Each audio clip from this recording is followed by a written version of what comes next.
My name is David Duccini. I'm also go by the hacker alias, the Little Duke.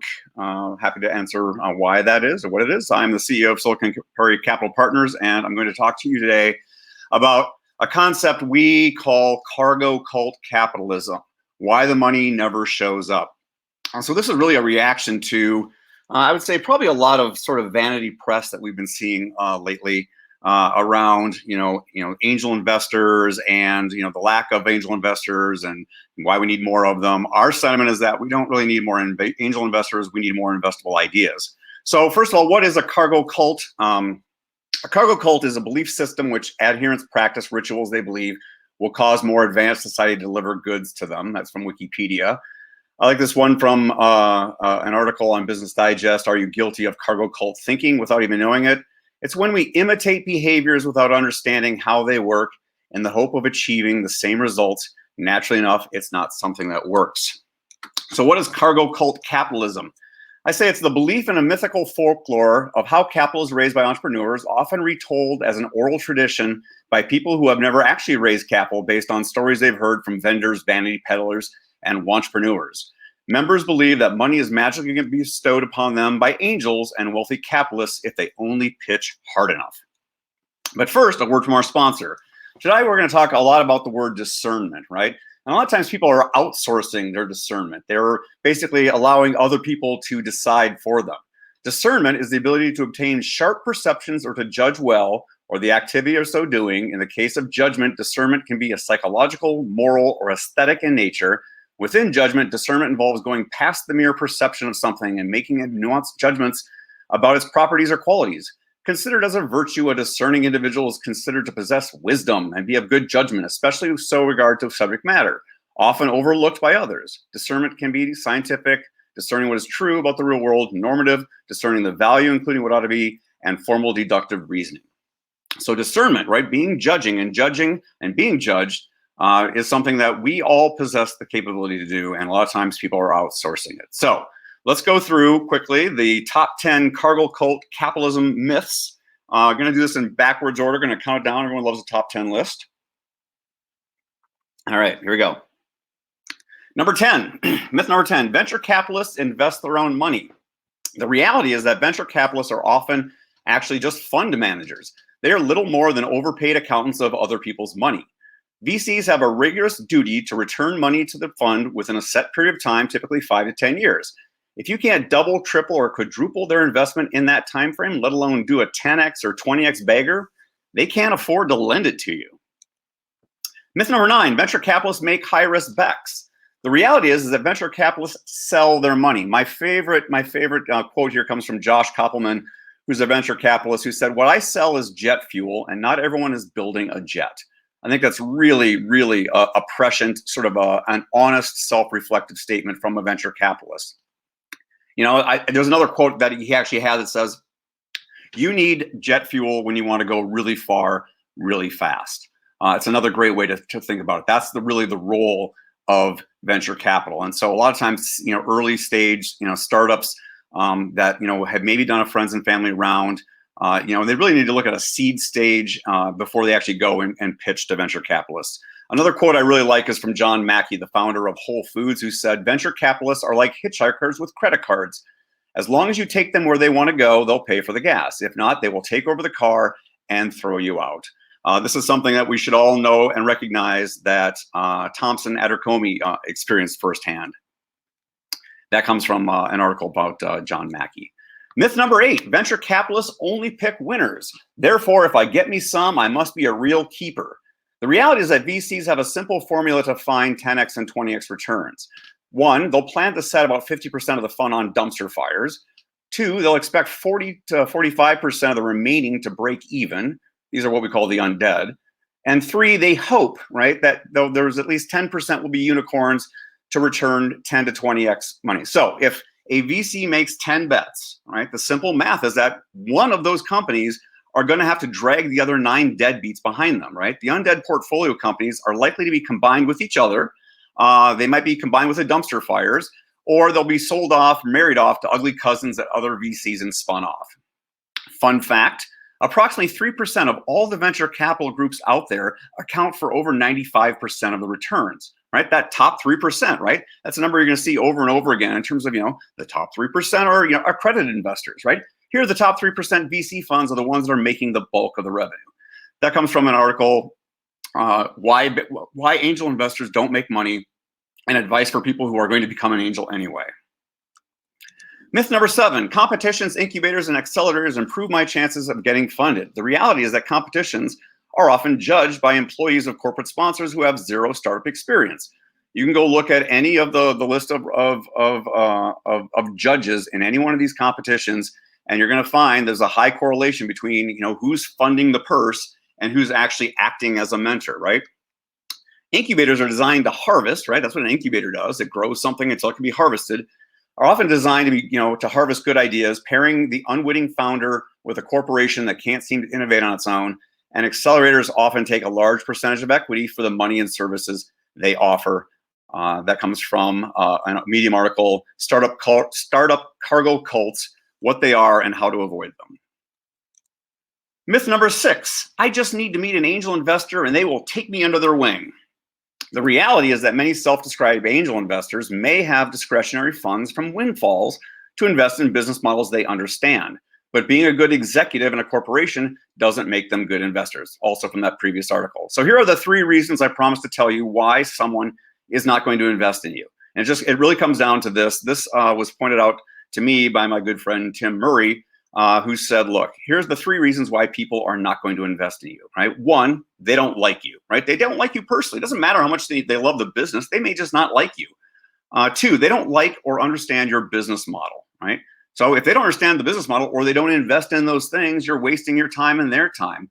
And 3, most likely, they're not liquid, right? There's lots of angel investors kicking around town. We call them the ought-to-dos. What they'll do is they're short on cash and long on advice. They'll tell you, well, what you ought to do is this, or you ought to do that, but they're never going to invest, right? They might like you. They might really appreciate your business model, but they're just not liquid. And that's not, through no fault of their own, right? There's just lots of things that people have invested in that they can't get out of, right? That's why we say liquidity is everything. That's why we're on a path to try and get a secondary market. More about that, in another conversation. And there'll be a link to our weekly meetup where we can talk more about that. All right. Myth number 5, getting asked to pitch is a big deal, right? Well, the reality here is VCs and angels are not some kind of landed gentry. There's no peerage system. They're not royalty, even though many of them act like they are. Your pitch should not be some form of puppet theater to amuse the bored elite capitalists who, if they are pleased by your performance, will offer you a seat at the same table. It's not like a secret society. It's not like a private club. It's not like getting, somebody else's money is going to suddenly, mean that all your dreams are going to come true. Here's the tip I like to tell people, like treat your pitch like it's a job interview for a new boss, that you'll be more cautious about who you offer to give up control to. And never pay to pitch, right? So on the surface of it, you think about, wealthy people like Bill Gates, Warren Buffett. Do you think they enjoy going to parties where desperate founders have paid to pitch to them? So many of these events that are hosted, right? They'll charge people to come and pitch because they think all these fancy investors are going to be there. Sometimes they'll charge the investors as sponsors of the event. The only one who's getting rich there are the event sponsors themselves. So never pay to pitch. And again, when you are pitching, potentially, especially to venture capitalists, right? Pitch as if this was a job interview. You might be getting a new boss, and I think you'll be more cautious about who you give up control to. All right, myth number 4. They told me to come back when I needed more money than I was asking for. And this one just drives me nuts, absolutely nuts, right? You pitch to someone and they go, let's say you're looking to raise $1 million, right? And I've heard this, like, why don't you come back when you need 10 million or 100 million, right? Dude, you don't even have 10 million or 100 million dollars, right? If someone tells you, right, that come back when you need more money, just go back and remember those 3 reasons why people don't invest. They don't like you, they don't like or understand your business model, they're not liquid, right? Or, and this is the other thing I've sort of hit on, right? If someone tells you you're too small for their fund, it probably means they're really bad at delegation, right? They're control freaks. You may have just dodged a bullet. Sure, some funds only invest in later startups or only do debt deals, but you should ask up front before wasting everyone's time, right? You should ask before asking for a meeting. It's like, do you invest in early stage startups like mine, right? Another thing you can do is you can ask, When is the last time you invested in a startup like mine or in my business model? The other question you can ask is, when did you have a successful exit? This is especially true. This is a good question for angel investors, right? Ask them when's the last time they invested, and then ask them when's the last time they had an exit, right? That exit question is going to tell you a little bit about their liquidity potentially, right? But in my humble opinion, I think every fund could have a summer intern running an emerging growth portfolio. The fact that they can't afford to deploy a small amount of capital is ridiculous. Now, I get that time, money, and morale and focus are four aspects that every business has to protect, right? A fund can't be necessarily bothered, if they're used to deploying their investors' capital in $10 million, $100 million tranches, right? Yeah, they can't, afford to give you $100,000, right? The time spending with you, right, is like $100 investor to most other companies, right? They're Benjis, they're barky dogs, right? You'll also hear sometimes that a fund will say, well, we're keeping our powder dry, right? We're keeping our powder dry. What that means is they're basically holding back money for their existing portfolio companies, and so they're probably not actually making more investments. You're hearing a lot of that right now during COVID. There's tons of funds out there, tons of VCs. They say they're basically holding their money back, not making new investments, and they're keeping the powder dry for the existing portfolio companies, right? So no money for you. Myth number 3, be careful not to blow up your cap table. Oh, I love this one. This one I love hearing, right? Don't blow up your cap table. Don't get too many people. And the implied threat is that you may not be able to raise more money from VCs at a later stage. Hey, I got news for you. If you care so much, buy an opinion today, right? It's pure FUD, fear, uncertainty, and doubt, right? Entrepreneurs can raise non-equity capital. They can maintain control because that's ultimately what they're telling you about. They want the control, right? You take someone else's money, you have a new master, right? You can offer straight debt, convertible notes, simple agreements for future equity. These are very popular, popular by Y Combinator safes. We actually did the first safe in Minnesota when we raised money for ourselves. Revenue share agreements, these are becoming really popular. We actually have a company that's going to go live on our platform here in the next week or so that the business model doesn't make a lot of sense from an equity standpoint. Debt could make sense, but a revenue share agreement for a profitable business is a great way to attract capital to build up the business and then reward your investors for some period of time. I've seen revenue share agreements that have, dollar amount caps associated with them. So I will share my revenue with you until I return 2x and then it sunsets, right? So again, you have tons of opportunities to raise capital that's non-dilutive from investors, right? Some structures also allow fundraising in separate entities known as special purpose vehicles or special purpose entities. We'll talk a little bit about that later, because sometimes sometimes you can't use those depending on which exemption you're using if you do crowdfunding. And then also remember back to what John Mackey said about from Whole Foods, right? Don't pass up a gas station looking for a hitchhiker with a credit card, right? Solve your today problems. I'll tell you a personal story about, when we raised capital for ourselves using MinVest. So we, sort of kickstarted Kickstarter by, kickstarting Kickstarter on Kickstarter. So we had our offering. We were told, all the advice we got, even from our lawyer, was like, well, you should set $5,000 as your minimum investment because you don't want to blow up your cap table. So we actually set it at $1,000 because, I don't know a lot of people that have a disposable income of $5,000. And so we set it at $1,000. We achieved our minimum goal within the first couple of weeks of $50,000, and then we're getting just tons of feedback from some of the angels in town. They said, "Look, you're going to blow up your cap table, right? It's you should raise that amount." And so I thought long and hard about it, and I decided to lower our minimum to $100, right? Because fundamentally, we want more brand champions, right? And we have the capacity and the automation to scale with $100 investors. I mean, our secret sauce is that we can use a blockchain on the backside to keep track of our shareholders, right? We could have thousands, tens of thousands of shareholders and still manage it. We could manage voting. We could manage dividends. We could manage liquidity. The technology is built for scale. So, and here's another fun fact that that a lot of securities attorneys don't know, that back in 2016, the SEC amended their rules around the number of shareholders on your cap table, right? So the old rule was that if you had more than 500 non-accredited investors, you might accidentally trip into becoming a reporting company where you'd have to file reports with the SEC, or 2,000 investors of any class of shares. And this is actually the thing that caused companies like Google and Apple and a bunch of other ones to sort of force them into doing an IPO, because at some point they had so many investors on their cap table that the SEC forced them into essentially take on the cost and the burden of doing reporting. So what the SEC did in 2016 as part of the Jobs Act revisement is that they said, look, okay, if you work with a transfer agent, which we have one as part of one of our collection of companies in our fintech empire, if you're working with a transfer agent and you have less than $25 million in assets, right, which are going to be most startups, honestly, they said you're exempt from reporting. Go get as many investors as you want. It won't really matter. And if you don't think you're ever going to get to over $25 million in assets, because let's be honest here, once you have 25 million in assets, your chances are good you can probably afford a CPA to do the audits and file those 10Qs and 10Ks, right? If you're never going to have $25 million in assets, you could use something like crowdfunding. We'll talk about that, right? Go get as many investors as you want, right? Solve your today problems. All right, myth number 2.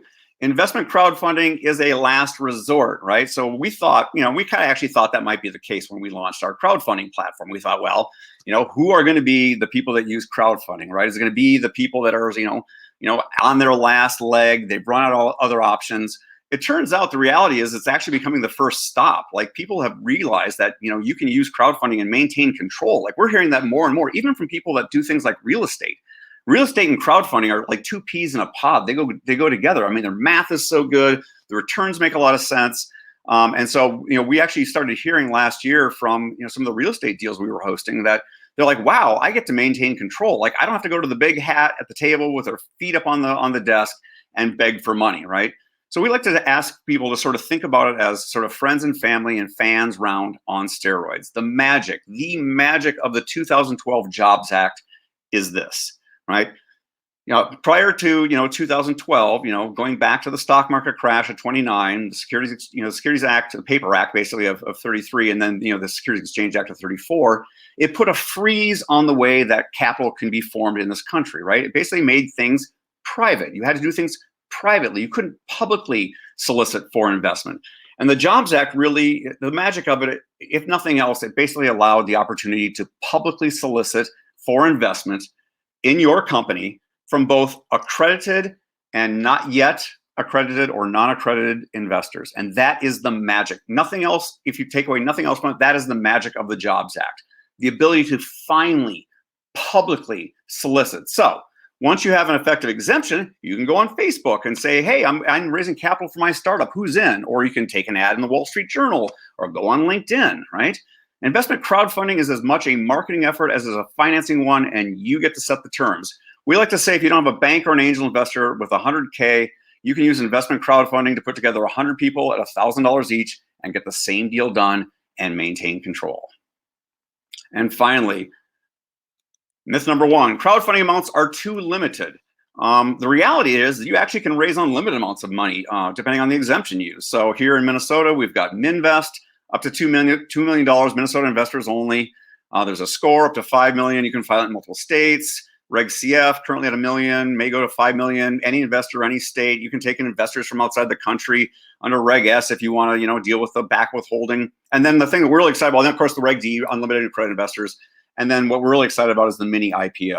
Reg A plus up to $50 million and instant liquidity. It's a mini registration. The SEC reviews it, and then once you're effective, you can raise unlimited amounts of money from everyday people as well as accredited investors, and those securities are eligible to be listed on a secondary market like a national exchange or on an ATS, something that we're in the process of applying to have an ATS, because at the end of the day, we believe people have a right to liquidity, and we're going to give it to them. And with that, I thank you for your time and attention. I'm going to check to see if there are any questions. Otherwise, you can find me on LinkedIn. We do host a meetup every Friday via Zoom now. The first hour is Ask Us Anything, 10:30 or 9:30 to 10:30. And then we do put on a Crowdfunding 101 presentation right at 10:30 to noon. And with that, I'm going to check for questions. Okay. And get a sip of water.